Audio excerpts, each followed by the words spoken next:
Best varicose wines చికిత్సనే పొందండి. నొప్పి లేని చికిత్స కోసం సంప్రదించండి ఎబిస్ హాస్పిటల్. నమస్కారం. కార్తీక్ పురాణం 23వ భాగంలోకి వచ్చాం. అగస్త్య మహాముని, అత్రి మహాముని వీళ్ళిద్దరి యొక్క సంభాషణలో మనము పురంజయోపాఖ్యానం కథ వింటున్నాం కదా. తర్వాత ఆయన అడుగుతున్నారనమాట, అత్రి మునీంద్ర, పురంజయుడు యుద్ధమందు జయం పొందిన తర్వాత ఏం చేశాడో చెప్పమన్నారు. సాధారణంగా ఈ యుద్ధాల్లోనూ వాటిలలోనూ జయించిన తర్వాత ఏం చేస్తారు, విజయోత్సవాలని చేసుకుంటారు. ఈ విజయోత్సవాల్లో మొట్టమొదట ఇట్లాంటి విజయాన్ని ప్రాప్తింపజేసినందుకు భగవదారాధన విశేషంగా చేస్తారు. తర్వాత నగరంలో ఉన్న బ్రాహ్మణోత్తములందరినీ గౌరవిస్తారు. ఈ విజయ యజ్ఞాలు కొన్ని రకాలు చేస్తారు. దాన ధర్మాదులు విశేషంగా చేసి విందులు వినోదాలు నృత్యగానాదులతోటి జనాలు ఎప్పుడు జరిగేదన్నమాట. ఒక రాజ్యంలో విజయం సాధించిన తర్వాత జరిగే కార్యక్రమాలు అవి.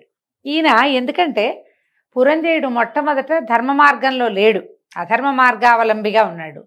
తర్వాత బోధింపబడి విష్ణు పూజన చేసి కార్తీక మాస వ్రతాలని ఆచరించి యుద్ధంలో జయించాడు. ఇప్పుడు జయించిన తర్వాత మళ్ళీ అతను పూర్వ పద్ధతిలోకి వెళ్ళాడా లేకపోతే బోధింపబడిన సన్మార్గంలో ఉన్నాడా తెలుసుకోవటం కోసం అడుగుతున్నారనమాట. శత్రుబాధారహితమైన అయోధ్య పట్టణమందు పురంజయ మహారాజు సమస్త ధనుర్ధారుల్లోనూ శ్రేష్ఠుడై ఇంద్రతుల్య పరాక్రమవంతుడై సత్యవాదియు సదా శుచియు దాతయు భోక్తయు ప్రియవాదియు రూపవంతుడును అమిత కాంతివంతుడును సమస్త యజ్ఞకర్తయు బ్రాహ్మణ ప్రియుడును ధనుర్వేదమందు వేదములయందు శాస్త్రములయందు ప్రవీణుడును పూర్ణిమా చంద్రుని జనులకు వలె స్త్రీప్రియుడును సూర్యుని వలె చూడశక్యము కానివాడును శత్రువులను శిక్షించువాడును హరిభక్తిపరాయణుడును బలయుతుడు కామక్రోధ లోభమోహ మదమాత్సర్యాలనేటువంటి అరిషడ్వర్గాలని జయించిన వాడును కార్తీక వ్రతం చేత పాతకములన్నీ నశింపజేసుకుని వాడును అయి ఉండెను. సమస్త ధర్మగుణాలని అవలంబించాడు ఆయన. దానివల్ల ఈ ధార్మికమైన విధానం వల్ల కాంతి, కీర్తి, ఉన్నతి, సంపద ఇవన్నీ కూడా ఆయనని ఆశ్రయించి ఉన్నాయి. ఎవరైతే ధర్మ మార్గావలంబిగా ఉంటాడో అతడికి సమస్తమైన కళ్యాణ గుణాలు అతని యందు ఉంటాయి. అలా కనపడుతున్నాడు అనమాట. ఈ విధంగా ఉన్నటువంటి పురంజయుడికి విష్ణు సేవ యందు బుద్ధి జనించింది. ఆ రోజు యుద్ధం నుంచి తనని తను కాపాడుకోవటానికి జయం పొందటానికి చేసిన వాడుగా లేడతను. అంతేకాదు అవాళ ఒక్కరోజు నేనంత అర్చన చేస్తే నాకు ఇలాంటి జయాన్ని పట్టించిన వాడైనటువంటి హరిని నిరంతరము సేవించాలని వచ్చింది. నేను ఎలా హరిని ఆరాధిస్తాను, ఏ దేశమందు ఏ మాసమందు ఏ క్షేత్రమందు సురక్షితంగా సుఖంగా ఆరాధిస్తాను అని ఇలా ఆలోచించేవాట. ఇలాంటి ఆలోచనల్లో ఉన్న అతనికి ఒక ఆకాశవాణి వినపడిందట. ఏమైంది, ఓ పురంజయ, శీఘ్రముగా కావేరికి పొమ్ము, అచట శ్రీరంగమును దివ్యక్షేత్రము కలదు, అచట శ్రీరంగనాథుడు వసించి ఉన్నాడు, కాబట్టి సంసార ఛేదము చేయువాడైనటువంటి శ్రీరంగ నిలయుని సేవించుము అని చెప్పి ఊరకుండెను. నేను ఆలోచిస్తూ బాగా తీవ్రంగా ఉన్నాడనమాట. ఆయనకి ఆకాశవాణి వినిపించింది, కావేరీ పట్టణ నదీ తీరంలో ఉన్నటువంటి శ్రీరంగనాథుడిని సేవించు అని. ఆ మాట విని రాజు అయోధ్య పట్టణాన్ని విడిచిపెట్టి తన చతురంగ బలాలతో అనేక క్షేత్రములను తీర్థములను చూచుతూ కావేరీ మధ్యనున్న శ్రీరంగం చేరెను. మన కథ ప్రకారం ఈయన ఎక్కడున్నాడండి, అయోధ్యలో ఉన్నాడు. ఈ అయోధ్య ఎక్కడుంది, ఇప్పుడు మనం సేవిస్తున్న అయోధ్య రాముల వారు పుట్టింది ఉత్తరప్రదేశ్. అక్కడి నుంచి శ్రీరంగం అంటే తమిళనాడు చేరాలి. ఆ కాలంలో ఏముంది ట్రాన్స్పోర్టేషను, జనరల్ ట్రాన్స్పోర్టేషన్లు అంటే సాధారణమైనటువంటి ఇవేమీ లేవు. వీళ్ళు ఏనుగులు, గుర్రాలు, రథాలు వేసుకుని ఈ యుద్ధ కాలంలో ఎలాగా సేనలు అన్నిటినీ నదులు నదాలని వాటిని దాటుకుంటూ అరణ్యాల్లోంచి మధ్యలోంచి ప్రయాణం చేస్తూ యుద్ధాలకు ఎలా వెళ్ళారో అలాగే ఈయన ఈ తీర్థయాత్ర కూడా వెళ్ళాడు. ఆ రోజుల్లో తీర్థయాత్ర క్రమం ఎలా ఉండేది, రాత్రిళ్ళు దీపాలు ఉండేవి కాదు, పగలే ప్రయాణం. అందుకని పగలంతా ప్రయాణించి సాయంకాలం ఒక సురక్షిత ప్రాంతానికి చేరి అక్కడ దండు విడిసి ఉన్నారు. మొత్తం అంతా ఉండి రాత్రి పడుకుని సాయంకాలం వంటకి సరిపడేటువంటి సాధనాలు చూసుకుని నీళ్ళు ఎక్కడున్నాయో తెలుసుకుని అక్కడ ఉండి గుడారాలు పటకుటీరాలు అవి నిర్మించుకుని అక్కడ ఆగి రాత్రి నిద్రించి ఉదయం చుట్టుపక్కల ప్రాంతాల్లో ఉన్నటువంటి బ్రాహ్మణులు పురప్రముఖులు ఎవరైనా వచ్చి కలిసి ఇక్కడ ఫలానా క్షేత్రం ఉంది, ఫలానా స్వామివారు వేయించేస్తున్నాడు, ఫలానా అమ్మవారు విశేషమైన సేవ స్వరూపంలో కనపడుతుంది అని బోధింపబడి వారిని సేవించుకుని, అంటే ఏ ఏ ప్రాంతంలో ఆగారో ఆయా ప్రాంతాల్లో ఉన్నటువంటి అన్ని దేవళాలని విశేషంగా సేవించుకుని ఓ రోజో 2 రోజులు దానికి అయ్యాక మళ్ళీ అక్కడి నుంచి ప్రయాణ పలసట కొంచెం తీరంగానే మళ్ళీ బయలుదేరటం. ఈ మధ్యలో అడవులు అవి ఇవి, చెరువులు దొరువులు, నదులు నదాలు ఇవన్నీ దాటుకుంటూ ఎన్నో రోజులు ఎంతో కాలము ప్రయాణించి అయోధ్య పట్టణాన్ని విడిచి కావేరీ మధ్యలో ఉన్నటువంటి శ్రీరంగపట్టణానికి చేరాడట.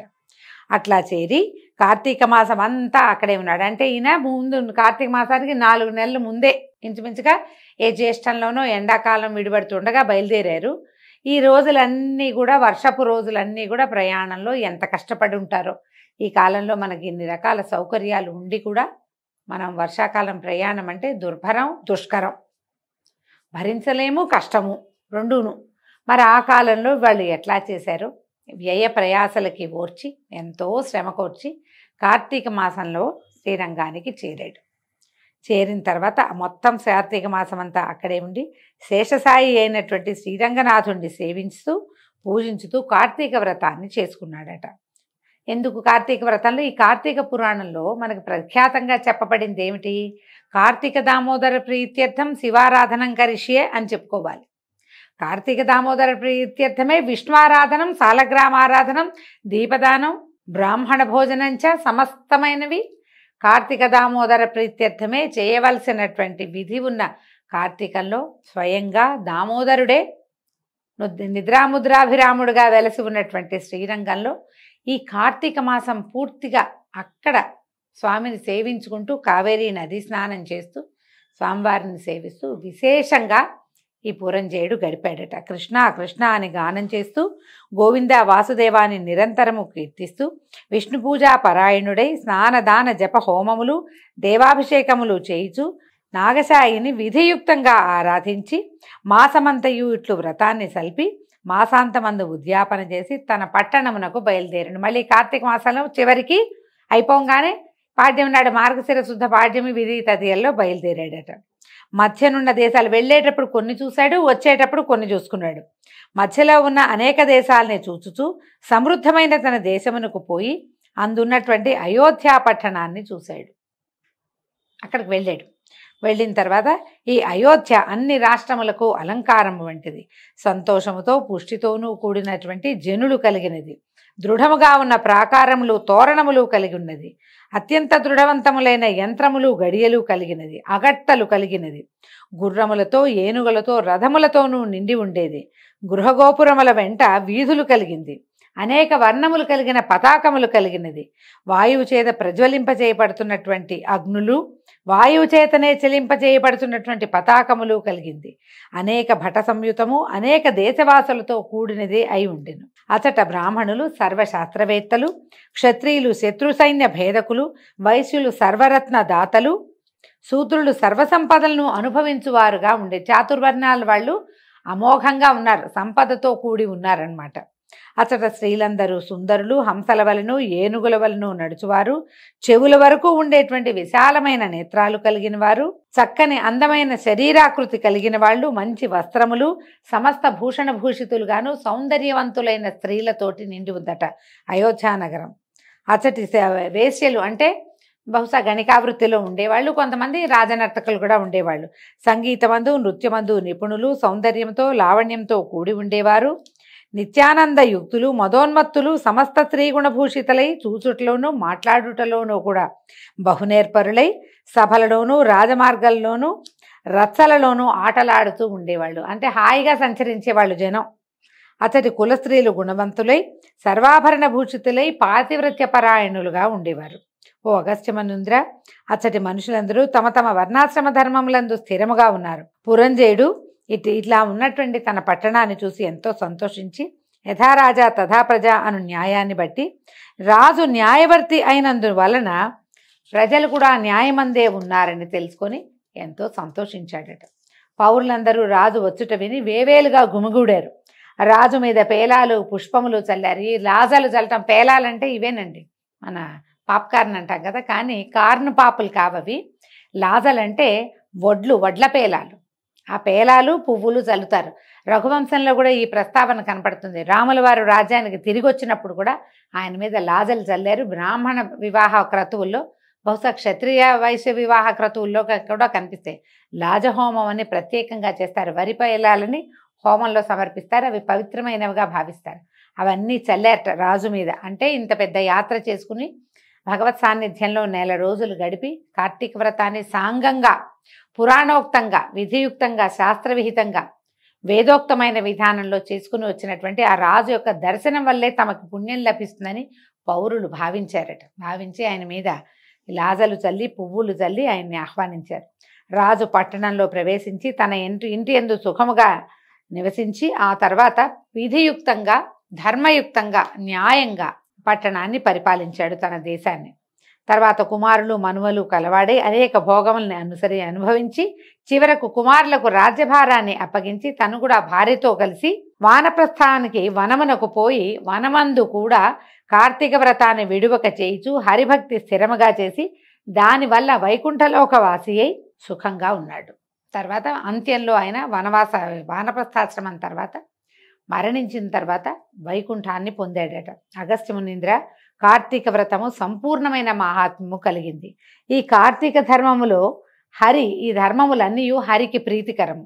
ఏ విధంగా ఆయనను వీలు చేసుకుని కార్తీక వ్రతాన్ని చేసేవాడు పరమపదాన్ని పొందుతాడు.